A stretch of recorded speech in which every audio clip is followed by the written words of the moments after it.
Assalamualaikum warahmatullahi wabarakatuh. Izin memperkenalkan diri, Taruna Muda Izza Dedan Hak TPU 16 Bravo. Tauhid adalah sikap muslim dalam meyakini Allah Maha Suci yang tidak mempunyai kekurangan sedikitpun layaknya makhluk ciptaannya. Jika kita mempelajari arti tauhid, kita termasuk dalam meyakini kebenaran semua ajaran Allah Subhanahu wa taala yang diturunkan dan diajarkan oleh para rasul. Tuh.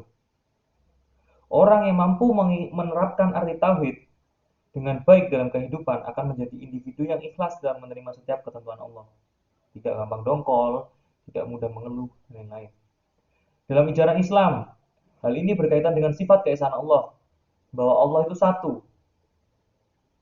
Di sini umat muslim percaya bahwa tiada Tuhan selain Allah, Sang Pencipta semesta dan segala isinya yang memiliki semua sifat kesempurnaan.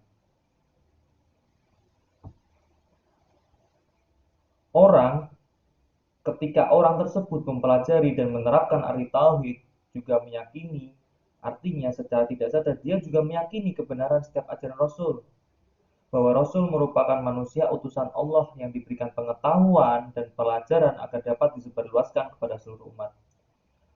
Itulah yang dapat kita contoh dan dapat kita teladani sebagai umat muslim. Dengan meyakini kebenaran tersebut, kita sudah meyakini keberadaan Allah dan ajaran yang berasal dari Allah. Itu mengapa pentingnya kita belajar dan mempelajari dan menerapkan ilmu tauhid dalam kehidupan sehari-hari. Menurut mazhab Hanafiyah, Malikiyah, Syafi'iyah, Hanabilah, tauhid dibagi menjadi tiga. Yang pertama yaitu tauhid rububiyah.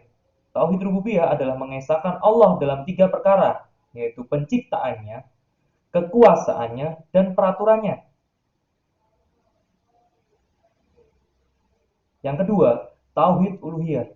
Tauhid uluhiyah adalah mengesahkan seluruh bentuk ibadah kepada Allah Subhanahu wa taala, seperti berdoa, meminta, tawakal, takut, berharap, menyembelih, bernazar, harapan dalam cinta, dan selain jenis ibadah-ibadah yang telah diajarkan Allah dan Rasulullah Shallallahu Alaihi Wasallam.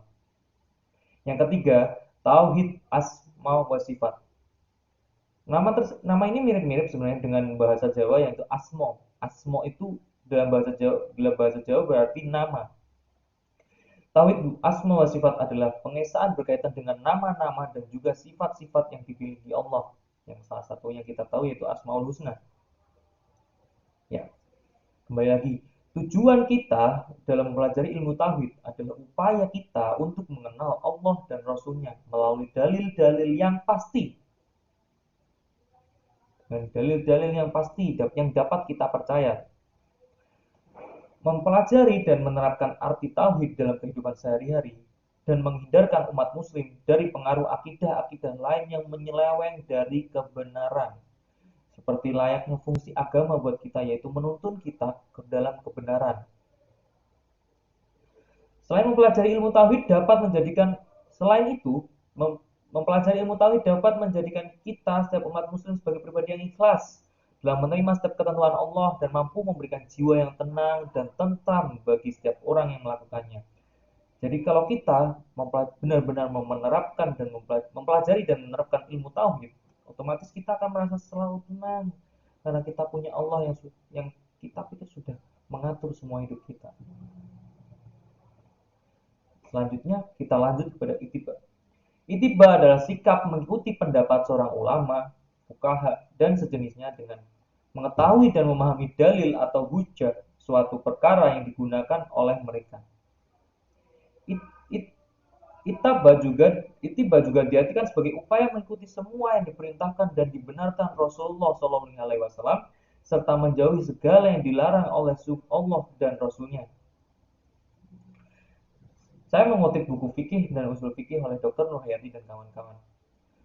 Posisi ittiba kepada Allah dan Rasulnya mempunyai kedudukan yang sangat tinggi dalam Islam. Ittiba dapat menjadi syarat diterimanya amal. Berarti benar-benar tinggi. Dan merupakan bukti kebenaran cinta seseorang kepada Allah Subhanahu wa taala dan Rasulnya. serta menjadi sifat utama orang-orang yang soleh. Jadi ketika kita ingin mendapat predikat soleh, ya kita harus paham apa itu itibar dan menerapkannya dalam kehidupan sehari-hari.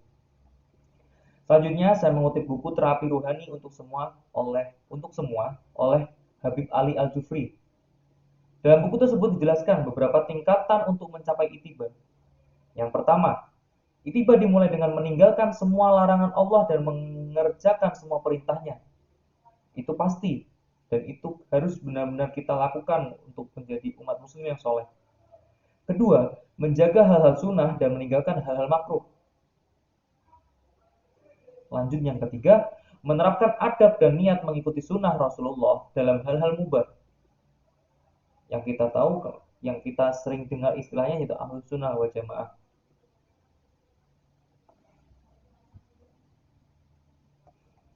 Untuk mencapai tingkatan ini, seorang muslim harus gigih memerangi hawa nafsunya.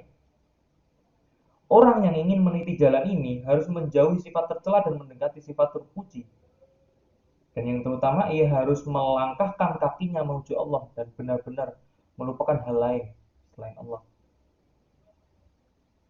Ya, demikian dakwah singkat yang dapat saya sampaikan. Semoga bermanfaat dan dapat diterapkan dalam kehidupan sehari-hari. Wassalamualaikum warahmatullahi wabarakatuh.